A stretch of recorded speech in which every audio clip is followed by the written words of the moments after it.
All right. Hi, guys. So, yesterday, you guys learned about all about adaptations. You guys kind of got a little introduction about adaptations, and you started working on your project, which is you're going to be creating your own animal. It could be a combination of several different animals, but your animal has to have adaptations. So, remember, adaptations are things that help your plant or animal, in this case, live in a specific habitat. So a habitat is just where an animal lives. So for example, today you guys are going to be learning about deserts because that's one type of habitat. Tomorrow you're going to be learning about Arctic habitats, so where it's really, really cold. And then the day after, you're going to be learning about habitats that we have in our area in Indiana. So specifically, these adaptations make it so those animals can live there, because you don't see polar bears in the desert. You don't see animals that live in the desert in the Arctic. You don't necessarily see animals that live around here like deer and squirrels in the Arctic or the desert. So they're specific to the area they live in because their bodies and their behaviors that they have allow them to survive in the area they're living. If they were put somewhere else, they couldn't survive because their bodies could not adjust to the different habitats. So we are going to be learning about desert habitats and the desert adaptations that animals and maybe some plants have. So first, I think it is important that we go over some vocab terms first. So again, adaptations are things that help a plant or animal live in a specific habitat. Coats, layers of fur. This is something you'll hear in every different habitat we have. Animals have fur. Think about maybe if you have a pet at home that has fur. Pinchers. So you guys should remember this from the crayfish that you guys learned about on Monday. Pinchers are claws that look like scissors. Prey. So predator and prey. So prey are animals that are hunted or eaten by other animals. And the predator is the animal that does the hunting, that does the eating of the other animals. And then webbed, connected by folds of skin. So if you think about a duck or any kind of bird that lives in the water, is in the water a lot, they have webbed feet to help them swim. So we're going to be learning about, once I get to the front page, all about different kind of animals in the desert and their habitats. So a desert is a habitat. It is where plants and animals live. Animals have special adaptations. These help them live in the desert. Foxes have large ears that send out heat to help them keep cool. So that's how their bodies stay cool when it's very hot during the day.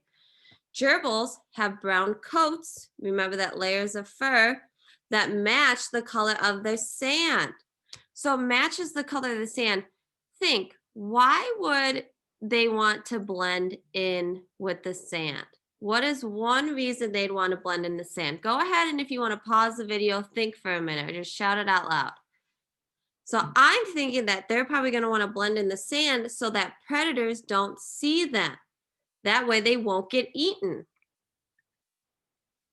Desert geckos have webbed feet.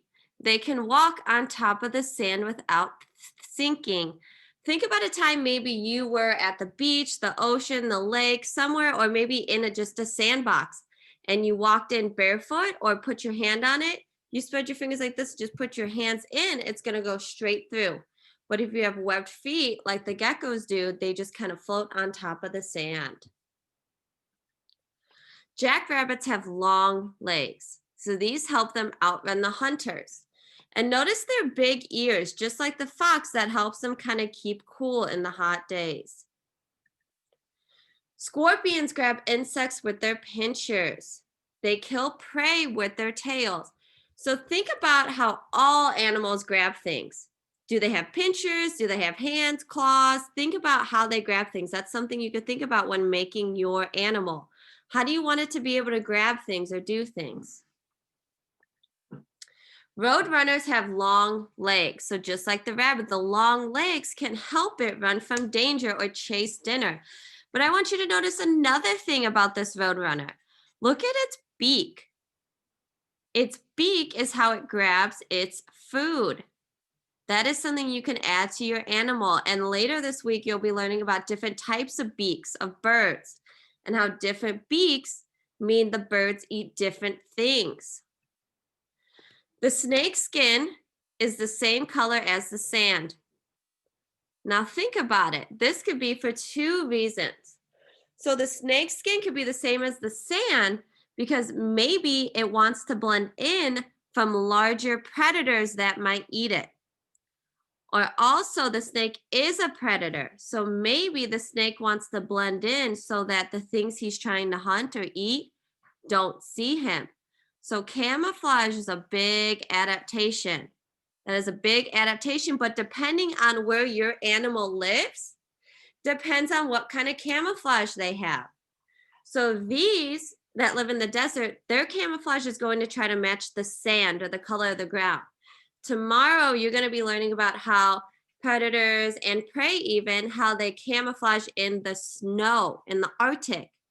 Because I just want you to think, do you think that this snake could camouflage itself in the Arctic with all that white snow? Just think about that. What other adaptations help animals live in the desert? So look at this bird. Its beak is long and thin and curved. So because it's long and thin and curved, that allows it to get into this plant. Look at those little holes with the plant. It allows it to get in and get food. Now, maybe a beak with a bird with a bigger beak wouldn't be able to do that. So they'd have to find their food somewhere else. Camel adaptations, you'll often see camels. So camels store fat in their humps on their backs. They use the fat for energy when camels cannot find food.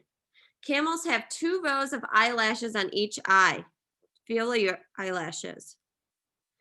So these keep sand out of the camel's eyes. Camels use flat, wide feet to walk on the sand without sinking. So they have wide feet, just like that gecko has the web feet. So here's some fun facts. Some desert lizards swim through the sand. This is because the sand below the surface is cooler than the sand on top. So they go under the sand to make it cooler.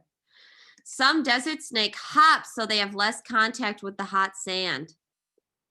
Kangaroo rats only come out at night when the temperature is cooler. So yes, some of those animals have fur and you're probably like, well, why do their bodies have fur if it's so hot there? So because in the desert, it's really, really hot during the day, but at night it gets very, very cold. So those animals, especially the ones with the big ears, they have the big ears to help them during the day to kind of get all that heat they have out. But at night, they're going to need that fur to keep warm. So here's another one. Cactus wrens make nests on cactuses, that type of bird. Tough, scaly skin on their legs keep them from being poked by the cactus's spines. Rattlesnakes have rattles on the end of their tails. They shake their rattles to scare off hunters. So that's kind of defense mechanism that they have to alert someone, hey, back off, you don't want to come near me. The coats of coyotes and mountain lions are the color of the desert. So again, that camouflage. They're definitely trying to hide so they can hunt some animals. All right, so I hope you guys learned a lot about desert animals. Now, when you guys are creating your own animal with a combination of a ton of different adaptations, you could pull some from this desert region, or you could pull some tomorrow when you guys learn about the Arctic. And tomorrow, you guys will have some activities that you could do at home to see how these adaptations that animals have are in real life. All right, enjoy, guys.